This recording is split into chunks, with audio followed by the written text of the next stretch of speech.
Hi everyone, this is Marcus. I'm going to go through kind of the code for lesson 7, getting your bot wired up and instrumented with tracking.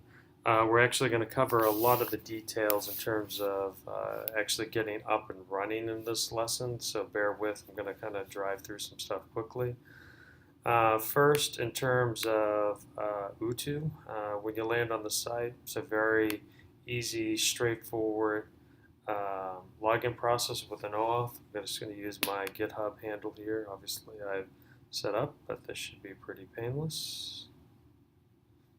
And once you get in, creating a new bot is as simple as hitting add new bot, give it a name, category. I'm going to quit out of that since I've already just did this. But when you drill into the bot, what you're trying to do here is get the secret key. And once you have that, what you're looking to do in your env file, open up the example here, is you'll be dropping that in as your uTu secret. The other step here that you want to look at is also, presuming you've logged into your Amazon dev account, drilling into your skill, such. I'm going to go into Maven here. So with kind of bypassing the details on kind of all the aspects of setting up the Alexa skill for right now, we'll kind of do that as an aside. Under the configuration, what we're targeting here is well, a couple of things. First, in the skill information, you're going to want to grab your application ID, and likewise, you'll drop that in right here. The other thing that we're going to target doing in this is where we are pointing the server to talk to. So let's come over here. A couple things before we do that. So in our package JSON, make sure we've updated the start. Kind of talked about this before. We want it to be lesson 07 tracking. What I recommend, if you haven't done it, well, first, so here we are in our Better Bots BotKit folder, so we're in that root folder. And to go ahead and do an npm-i, when you do that, it's going to cycle through and install all the dependencies. So in my case, I already had everything pretty much set up and ready to go.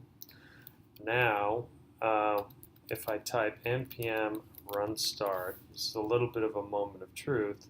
This is actually going to fire up the bot. And what I'm looking for here is at the end, is this address right here. So this, although there's one thing we'll have to modify on this, this is the address that we can share to the outside world, leveraging Bot Tunnel, that free uTu resource, to have our bot communicate with the outside world. So back here, under the endpoint that you're defining, you drop that in, and the one thing that you need to do is make sure there's an S on the HTTP.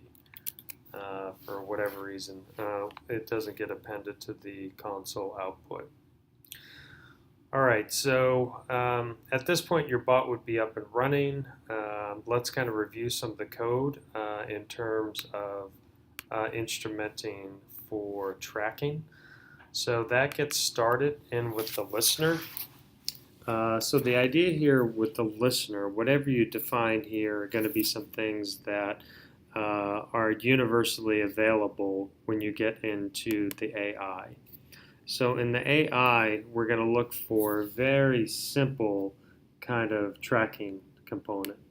So in this case here, for example, on the launch, here's an uTu event that's simply session launch. So what this is doing is it's identifying a key milestone that will, every time this gets fired, it will trigger and launch or record an event into uTu. So for example, I'll pull up a bot that has some traffic on it and drill into the events.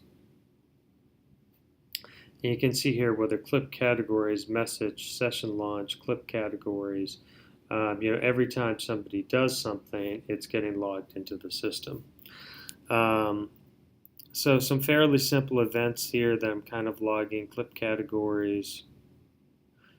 This one a little bit more complicated that with this event I'm also storing kind of some custom key variables, key value pairs under it, so I want to know the specific category that got launched or got requested.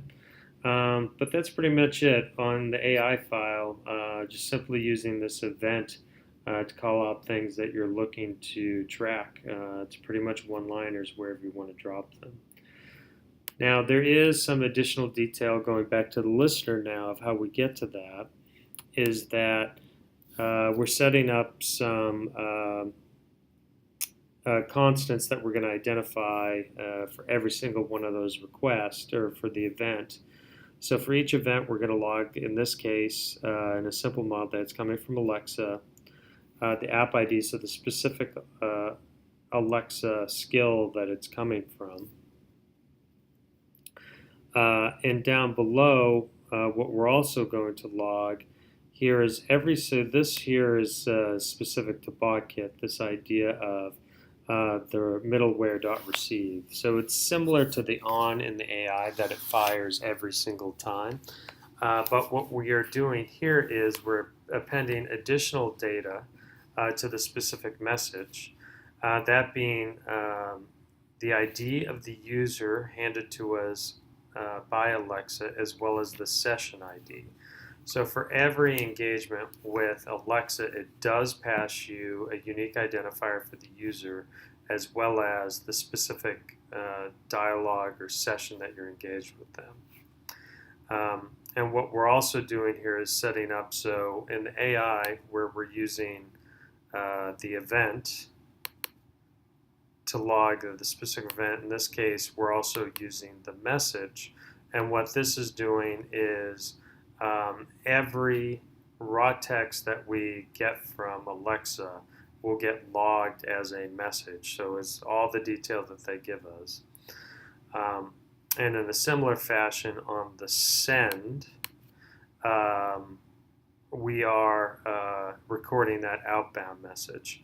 So in this case, we use a little flag whether it was a bot sending the message. So if it's inbound coming from the user, that is obviously false.